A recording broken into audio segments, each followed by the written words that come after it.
ازيكم يا شباب عاملين ايه؟ عم الشناول. ازيك يا كينج التوقعات؟ لا كينج التوقعات ده كان لقب قديم.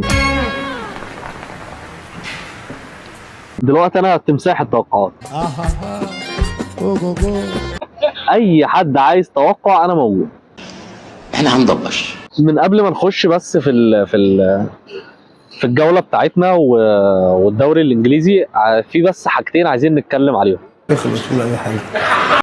بايرن ميونخ شال 5 وبرشلونه شالت 4 امبارح. جيرونا بتعمل حاجه غريبه، بتلعب لعب برشلونه وريال مدريد مع بعض الاثنين. انا مش عارف هي بتعمل كده ازاي. جابت اجوان حلوه، بتلعب كوره. اجوان حلوه يا ايوه. على فكره جيرونا على فكره كانت بتلعب احسن من برشلونه. جيرونا كانت افضل، جيرونا كانت راكزه في الملعب اكتر. كل ما برشلونه تحس انه هيرجع يقوم مدياله. جيرونا بتلعب باستحواذ برشلونه ومرتدات ريال مدريد. فرقه غريبه، مش عارف بقى ده هل هي حاجه كده زي ليستر لما طلعت وخدت الدوري الانجليزي، ولا هتقع ولا تكمل. انا الصراحه راجل مدريدي، بس انا عايز اشوف جيرونا دي في حته ثانيه صراحه يعني. طيب يا سيدي شكرا كفايه. بالنسبه لماتش البايرن وعمر مرموش، فالف مبروك لعمر مرموش. مشكلته ان هو لسه صغير، عايز يثبت ان هو نجم من نجوم الفريق، او هو هيبقى النجم اللي بعد صلاح على طول، فهو بيبقى باصص لنفسه شويه. يعني هقول لك حاجه، لو تركز مع عمر مرموش هتلاقي كل الكور اللي ضيعها طمع فيها بس. لكن هو الفينش على فكره مشكلته الوحيده مع المنتخب الفينش، لكن هو السرعه موجود، القوه موجود، الهجمات اللي بتبدا موجود، 1-1 هو كسبان، الالتحامات هو كسبان. لا هو بيلعب مع المنتخب بقلبه وبروح، بس فينش وحش. البايرن ميونخ دايما ممكن يخسر، ما عدا الفتره اللي خد فيها دوري الابطال دي كان مفتري. في فرقه ما كانش من الضحك قدام البايرن. انت قصدك على مانشستر يعني؟ ماتش يا عم ما تجيبليش سيرتها يا عم مانشستر كانت غالبه جالاتا سراي 3-1 واتعادلت. هتقول لي بايرن؟ ما طبعا هتشيل من البايرن، ده الطبيعي يعني. بيقولوا ان انا لونه هيتغير من كتر الاجوان. اونانا ده اتبدل في صندوق الطياره يعني. باشا باشا باشا باشا. فاهم. الطليان بعتوا صفقه مضروبه، مش ده اونانا. حط اون بس مش نانا. المافيا لا ده بعتوا نانا، ما بعتوش اونانا. المافيا لعبتها صح، خدوا اونانا الاصلي وزمانهم باعوه في الدوري الصيني، وجابوا لنا اونانا صيني حطوه في مانشستر يونايتد. اونانا مضحك، بيعمل حاجات ضحك. على فكره اونانا ده من احسن الحراس والله العظيم في الفتره دي، بس بيقدم ضحك مش عارف ماله. لا ولو كده لعيبه مانشستر نفسه. لا مانشستر بقى كلها واخده طابع غريب يعني، كل لعبهم مش طبيعيه يعني. مفيش اي انسجام. بص بما اننا هنتكلم في الجوله دي، فاحنا نبدا بمانشستر وبورنموث. لا اله الا الله، لا اله الا الله. مثلا يعني مانشستر نازله الماتش ده شايفه ان ماتش بورنموث سهل، وبتلعب في اولد ترافورد بعد الماتش الحلو اللي عملته مع تشيلسي. برضو دي قله قيمه، لان فعلا الطبيعي ان اللعيبه تنزل تعمل كده، بس مش في نيتها، تعمل كده في الملعب. هي مش بالنيه، هي باللعب. مفيش حد شايل الفريق، يعني المفروض مثلا يبقى في 2-3 لعيبه شايلين الفريق، ده مش موجود. لان المفروض اصلا ال2-3 لعيبه دول، واحد منهم برونو فرنانديز والتاني هاري ماجواير. قول لي دول يشيلوا فريق؟ دول شايلين تيشيرتاتهم بالعافيه. صعب قوي بالذات ماجواير، مع انه واحد لعيب الشهر. لا تخيل بقى لما ماجواير يبقى لعيب الشهر، يبقى بقيه اللعيبه عامله ازاي. هو يعني مش مساله تقليل، ما هو تقليل فعلا من ماجواير، هو وش يعني فاهم. انا بقول ان هو لا يرتقي بمستوى مانشستر يونايتد، بس اللعيبه اللي موجوده دي ما تعرفش يعني ايه مانشستر يونايتد، ما بيلعبوش ما عندهمش دم. يعني اللي يلعب ماتش يلعب ماتشين ورا بعض حلو، دي بقت حاجه مش طبيعيه في مانشستر. ده دليل ان المدرب في الفرقه هربت منه. الناس كلها بتلوم في اللعيبه، بس انا شايف ان المدرب كمان مش. لا هو المدرب وحش واللعيبه وحشه والاداره وحشه، كلهم عاملين ميكس، بس شكل الاداره قررت تضحي بالصعيدي. يا عم احنا عايزين يضحوا باي حاجه، لكن قعده تنهج مع اللعيبه دي مش نافعه. غير اللعيبه، يعني انت لما جيت تعمل شخصيه رحت كده عملت شخصيه على رونالدو. اللي موجودين دول اشباه لعيبه يعني. شكل الكوره برضه بتاعت غير انتباه. ما فيش انتماء. شكل الكوره اللعيبة لا ما فيش حميه للتيشيرت.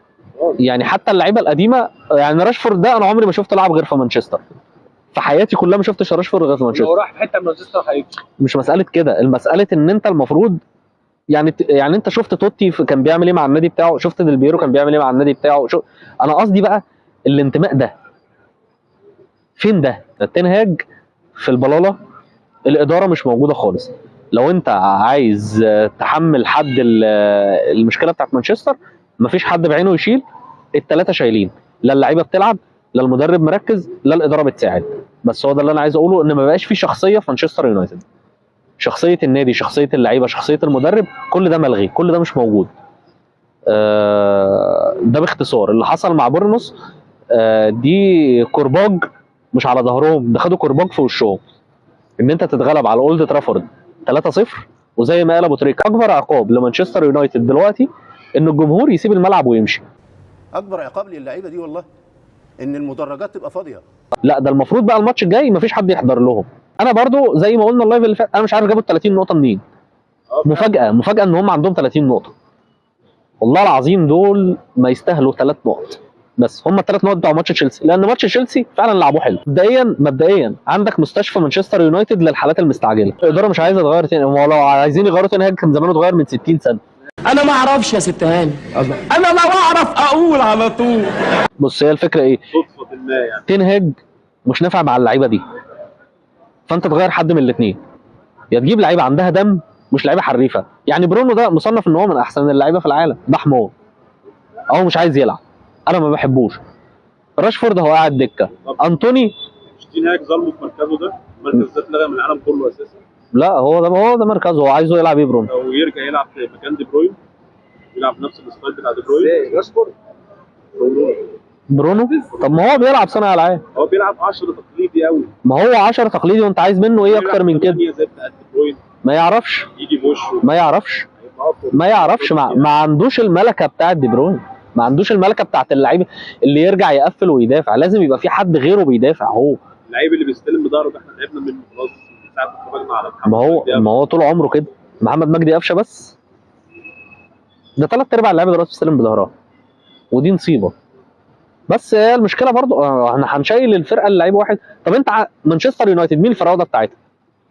الفراوده مارسيال على طول ناشئين تحت 60 سنه، بيلعب له شويه كده ويتصاب. وهويلاند مش ماشيه مع هويلاند خالص. هويلاند المهاجم ابو 20 سنه اللي لسه جاي. مين اللي شايل هجوم مانشستر يونايتد؟ مفيش حد. الباقي ضاربين مراتات. لا مراتاتهم ضرباهم، ياخدوا شبشبين قبل ما ينزلوا الملعب. مين شايل دفاع مانشستر يونايتد؟ هاري ماجواير. دي كارثه بقى لها 10 سنين في مانشستر. هاري ماجواير، تخيل هاري ماجواير اللي شايل دفاع مانشستر ولاعب الشهر. الباكين مش موجودين، يعني انت عندك ريجلون وشو، يعني يوم ما تلعب ريجلون تحط شو سيرت باك؟ ده حاجه قمه الضحك يا عم ده شو ده في طول محمد هنيدي، يعني هيطلع يلعب بدماغه ازاي؟ ما انت ما تظلموش، ما تحطوش في مكانه وتقول لي انت بتلعب وحش في المكان ده، ما ده مش مكانه. انا بيتهيألي ال 3-0 دي كانت رأفة. انا عايز اعرف مارتينيز رأفة ده كان يشيله 6 ولا حاجه. مارتينيز ده اتصاب مثلا من 5-6 شهور. مش عارف مارتينيز ده ما ظهرش مارتينيز ده. فاران ايه ظروفه؟ ما بيلعبش ليه فاران وكازاميرو تحس ان هم خلاص شبه. فاران ايه؟ ما بيلعبش ليه؟ هو ما بيلعبوش ليه؟ ما لهمش مزاج. مفيش حاجه اسمها ما لهمش مزاج. تحس ان هم جايين يصيفوا. جايين يصيفوا ايه؟ طب ما انت كمدرب المفروض تطلع اللي يشيلك من فاران. جو الفرقه ساعتها يا عم ده تيجو سيلفا لسه بيلعب لغايه دلوقتي وبيأدي اداء 10 على 10. جو الفرقه برضه. لا في جو. مش مانشستر يونايتد اتعكرت، باظت خالص. سفيان مرابط في امل، والله العظيم في امل. الوحيد اللي عنده دم، لعيب عنده دم وعنده حميه وهو بيعرف يلعب ومركز. ماكتوميناي هو لعيب الكواليتي بتاعه مش عالي، بس بيعمل اللي عليه وزياده. انا ماكتوميناي بحبه وشايف ان هو يلعب، شايف ان هو يلعب زياده بس ما يزودهاش. مع ان ابو تريكه كلامه غير كده. هو ابو تريكه يعني معترض على ماكتوميناي ككواليتي ان هو يبقى في مانشستر يونايتد. يعني هو ابو تريكه شايف ان هو لعيب قليل. كواليتي اعلى من مانشستر يونايتد؟ لا كواليتي اقل. ازاي؟ ما هو تخيل بقى ان واحد زي ماكتوميناي ابو تريكه بيقول لك انا ما لعبوش لو انا مدرب، وانت شايفه ان احسن لعيبه مانشستر يونايتد، يبقى باقي اللعيبه عامله ازاي؟ انت وظفه في ظل امكانياته. هو بيعرف يعمل ايه؟ بيعرف يقطع كوره، بيعرف يكمل، بيعرف يعمل زياده عدديه هجوميه. ما انا استغل ده وسيبه في الملعب، لان انت ما عندكش لعيب غيره يعمل الكلام ده كله. جريناتشو ده ما تطلعوش، يعني انت فكرني بفليتش. بقاله 3 ماتش ايه؟ تومراي بيفكرني بفليتش بس هو اسرع شويه، شويه.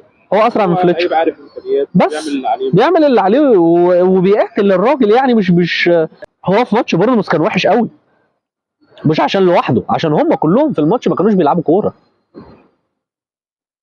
دي كانت مشكله كبيره، ما حدش كان بيلعب. مانشستر ما كانتش موجود. بورنموث، تخيل بورنموث تفرض سيطرتها على مانشستر وتسيب لك الكوره في الحتت اللي على مزاجها. احنا حرقنا كتير في ماتش مانشستر يونايتد ده يا جماعه، بس هو بصراحه حاجه تحرق الدم.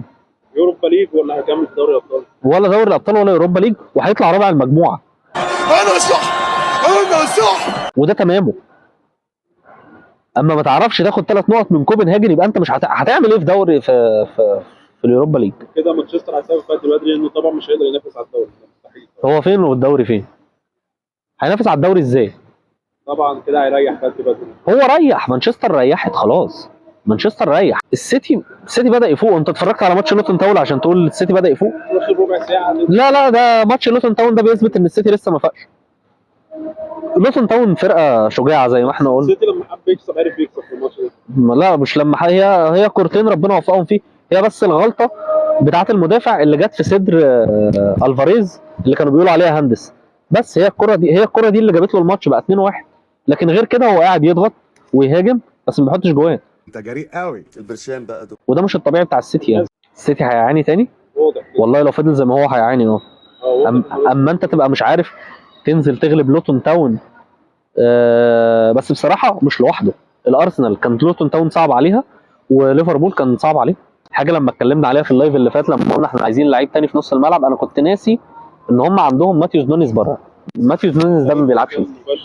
كوفازيتش كانش بيلعب، كانش بيعتمد عليه. كالفين فيليبس برضه لعيب مبشر ما بيرشمهاش. لما جاب كالفين فيليبس ده جايبه يقعد على الدكه ليه؟ طب ما كان سابه وراح اي نادي تاني ولعب كوره. جوارديولا ليه قرارات غريبه. لكن انا شايف ان ماتيوس نونيز ده لازم يبقى اساسي جنب رودري ويلعب بيهم في نص الملعب. اللعيبه اللي بتخرج من ولفرهامبتون بحس ان هم عندهم كوره كويسه. وولفرهامبتون اصلا فرقه حلوه وبتطلع لعيبه حلوه، من الفرق اللي عندها حماس، نتكلم فيها الشباب ده الجول الثاني يعني يبقى عندهم دم يعني. كده 4-2 للنصر. النصر غلب الشباب 4-2، وطبعا ده ماتش حلو واحنا مفوتينه، لان زي ما قلنا اي حاجه في الدوري السعودي، اي ديربي بين اي فرقتين كبار في الدوري السعودي دلوقتي بقى ماتش زيه زي ماتش الدوري الانجليزي، زي دوري الابطال، زي كل حاجه. في كوره وكوره حلوه. كوره سريعه، لان زي ما هم اشتروا مهاجمين تحس ان الدفاع عندهم ضعيف، ده مساعد الكوره تطلع شكلها حلو. لا الدفاع مش ضعيف، الدفاع بس بيلعب بالنظام القديم، مش ضعيف يعني. هو الدفاع مش مواكب الهجوم بس. غير كده انا بتفرج على ماتشات الدوري السعودي وبتفرج على ملخصات الدوري السعودي، بتفرج على كوره نظيفه بامانه يعني. استمر والله يعطيكم العافيه. الله يعافيك. ابداع والله. نرجع تاني للسيتي وجوارديولا واختراعاته. السيتي خدت 3 نقط، بس حظه حلو ان لوتون تاون حطت الجون ده في الشوط الاولاني. لو كانوا فضلوا كده ولوتون حطت الجون في الشوط الثاني ما كانوش هيكسبوا. كانت قدرت تمسك نفسها. السيتي لا ده ماتش كوره، ده ماتش كوره. بص الجوله دي اللي فاتت دي كلها، الجوله اللي فاتت دي كلها مالهاش علاقه بالدوري الانجليزي غير في ماتشين 3، لانها جوله ميته جوله قتيله. طبعا استون فيلا فرقه تابعها بقى الفتره اللي فاتت دي، احلى فرقه لعبت في 3-4 ماتشات فاتوا. الله عليك، احسنت يا ابني والله. بتلعب كرة هي انت مش قادر تخترقها، مش قادر تعدي من خطوطها، بتعدي خط بتلاقي الخط التاني، مش قادر تعمل الكرة اللي بين الخطوط. وده تركيز نص الملعب وتركيز المدافعين، هي دي النقطة. امري ذاكر فرق الدوري الانجليزي اللي لعبها كويس. انا عايز ايم السيتي لعب عليه، انا عايز ايم الارسنال لعب عليه، مش داخل انا معايا فرقتي وبلعب باسلوبي وهفرضه وهكسب زي ما جوارديولا وكلوب بيعملوا. انت بتلعب بطريقه واحده مش عايز تغيرها. طب ما في قدامك انت بتلعب فرق وبتلعب لعيبه بتلعب كوره.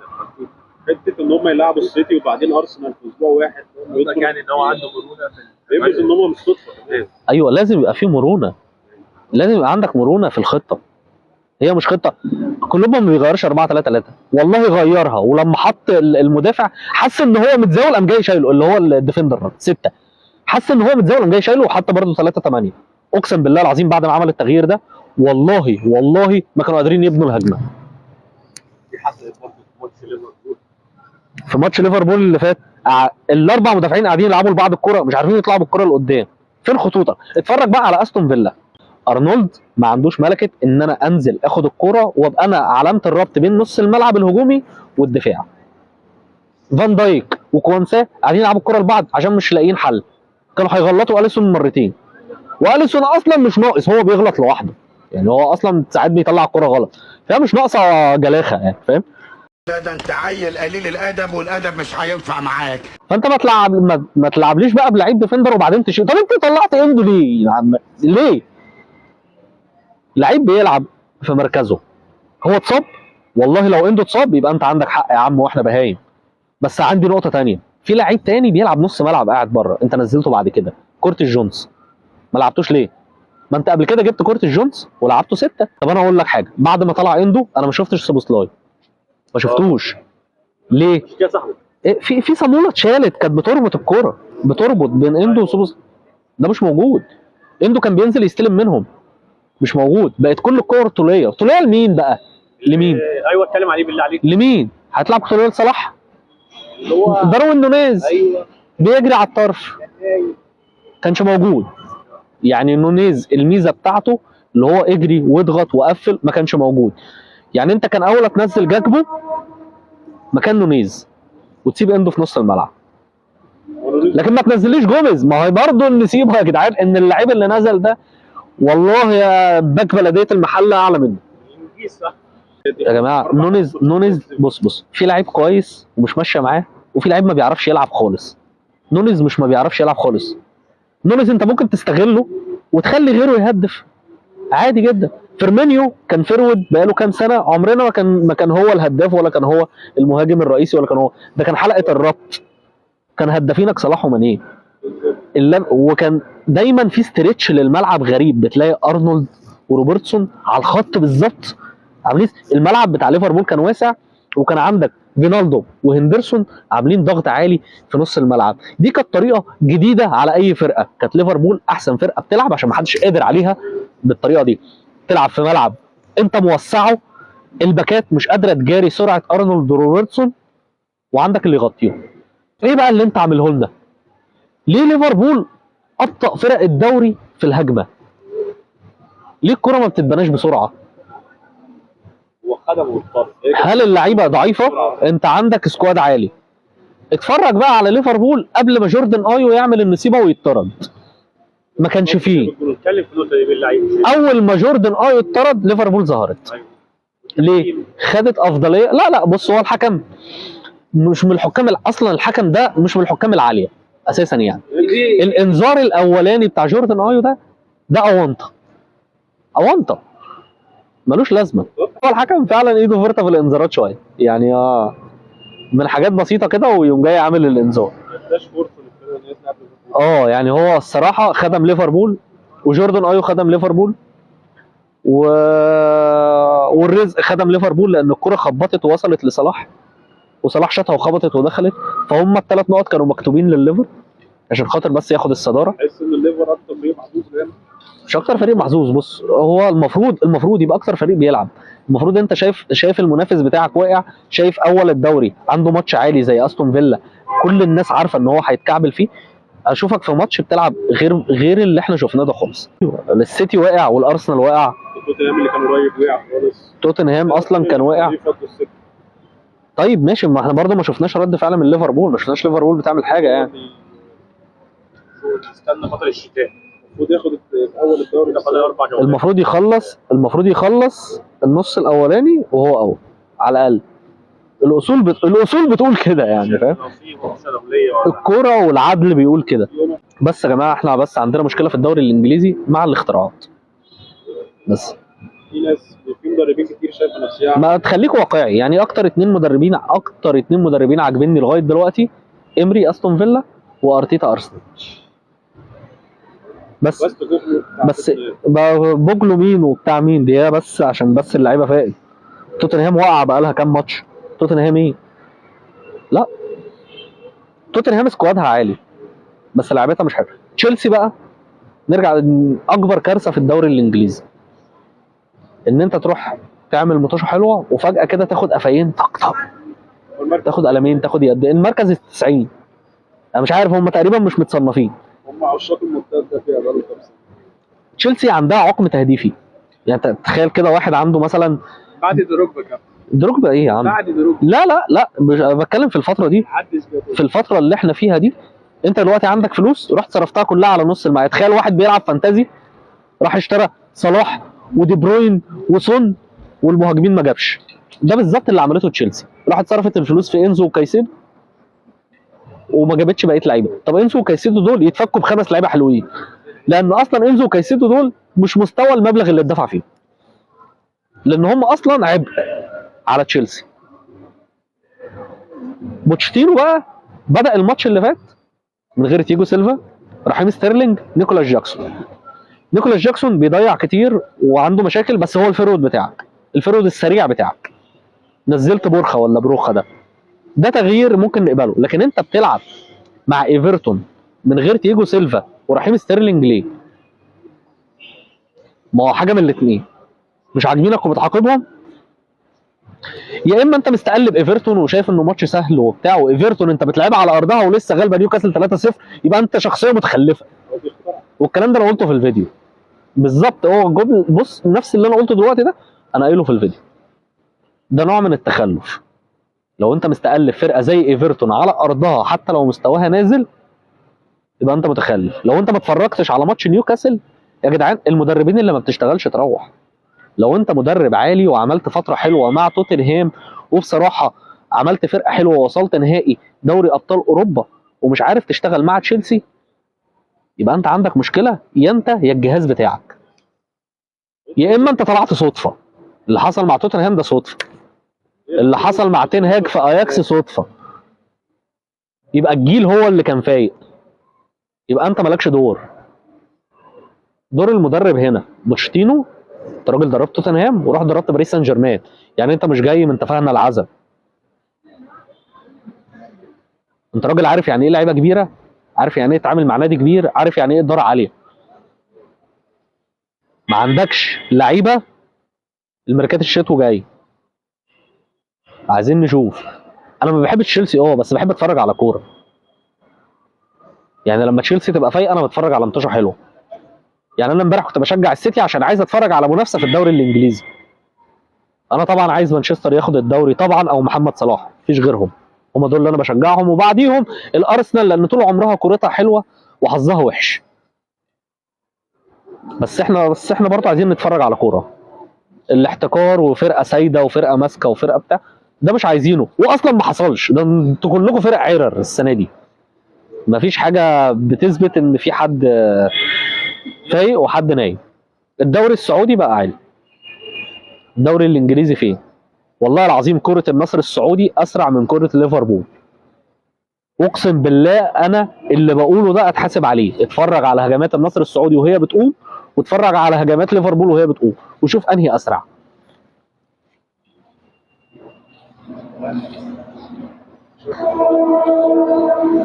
ماتش توتنهام ونيوكاسل درس كوره، درس كوره من توتنهام، عشان نيوكاسل بتلعب وهي بتفكر في ماتش دوري الابطال. بس اللعيبه دماغها مش في الماتش ده، اللعيبه دماغها في ماتش الميلان. المدرب نفسه دماغه مش في الماتش ده، دماغه في ماتش الميلان. فانت نازل مش مهيأ ان انت تلعب توتنهام. ولا نسيت ان توتنهام كانت يعني من الفرق التقيله؟ توتنهام بس كان عندها مشكله الفتره اللي فاتت. توتنهام كان عندها مشكله عشان سون ما بيلعبش، توتنهام عندها مشكله عشان ماديسون مصاب، لكن هي فرقه وبتلعب كوره ومدرب فايق، بس برضه مش على المستوى. الدوري الانجليزي احسن 2 مدربين امري وارتيتا وديزيربي. بس ديزيربي بقى عجيب، راح اتعادل مع بيرنلي بيلعب في الدوري الاوروبي وحش. ايه؟ برايتون اتكشف، طريقه لعب اتكشفت. مش طريقه لعب اتكشفت، انت دلوقتي واحد بتلعب كوره ان انت تستحوذ على الكوره، هتتكشف ازاي؟ عادي، مانشستر سيتي كان بيلعب ليفربول بالطريقه ديت. مانشستر سيتي بقى عشان خسروا 5 وخسروا كتير. اختراعات. لكن برايتون انا شايف مشكلتها فرديه في اللعيبه، بس مشكلات فرديه في اللعيبه. بس يعني فرق الدوري الانجليزي بدات تاخد مسؤوليه لعبهم، تلعب ضدها ومفيش حل من الموسم. بص انا اول فرقه في الدوري الانجليزي شوفها تعمل تكتلات دفاعيه وتنجح لوتون تاون امبارح، بس خسرت. الدوري الانجليزي عايز سرعه وهجوم. هو دوري سريع جدا. لوتون تاون لما هجمت والله العظيم وصلت عند منطقه جزاء السيتي كذا مره.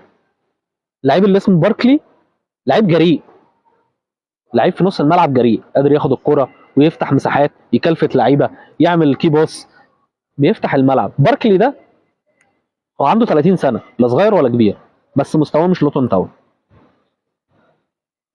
دي بقى يعني هي دي مشكله الفرق الكبيره مع الفرق الصغيره، في لعيبه ما تلعبش بالتيشيرت اللي هي لابساه، وفي لعيبه مظلومه مع فرقها. بس انا عايز اتكلم على فرقتين جالهم سعار. ايفرتون بعد ما اتخصم منه 10 نقط حاول كده، وفولهام مره واحده كده طلع علينا بقى مش سايب حاجه. مش عارف فولهام في ايه، مش عارف. اللعيبه كلها واخده فياجرا ونازله، ما تفهمش بيعملوا ايه فولهام دي. مانشستر يونايتد يهد. ايه؟ مانشستر يونايتد لو لعب فولهام امبارح كان غلبه بتاع 12 ولا حاجه.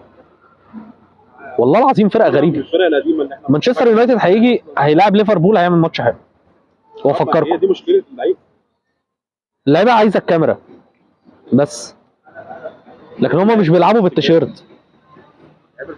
دي لعيبه بلاي ستيشن والله العظيم. لا مانشستر دي بجد عايزه تتغير، هي واللعيبه والاداره كله يتغير. يا عم عايزين نشوف فرصه لتنهاج، هات له لعيبه شباب زي الجيل بتاع اياكس. لو انتوا شايفين ان تنهاج هو اللي مظلوم مثلا والفرقه وحشه، هات له لعيبه شباب، جريناتشو، بليستري، ماكتوموناي، هات بقى اللعيبه على السن ده يا عم، ابدا بيهم. بس انت كنت ماسك فرقه احسن اكاديميه في العالم بشوفها هي اكاديميه اياكس. انت كنت ماسك لعيبه من الاكاديميه دي، معاهم حكيم زياش، معاهم اوليتش، لا كانت فرقه حلوه، كلها كانت لعيبه كوره، فرقه حريفه. ما بيعانوا السنه دي بس طول عمرهم بيطلعوا. هي السنه دي وقع اياكس ودي مشكله كبيره. عايزين بقى التوقعات الجايه. بلاش فكر اني قلت لك بلاش. يلا بينا. ملك التوقعات. لا بس التوقعات الجايه دي مش هتفلت. التوقعات اللي فاتت دي انا كنت عارف انها رايحه في نسيب، بس التوقعات دي جايه. يلا بينا يا معلم. عيب عليك، انا راجل واثق من نفسي اصلا وعارف ايه اللي هيحصل.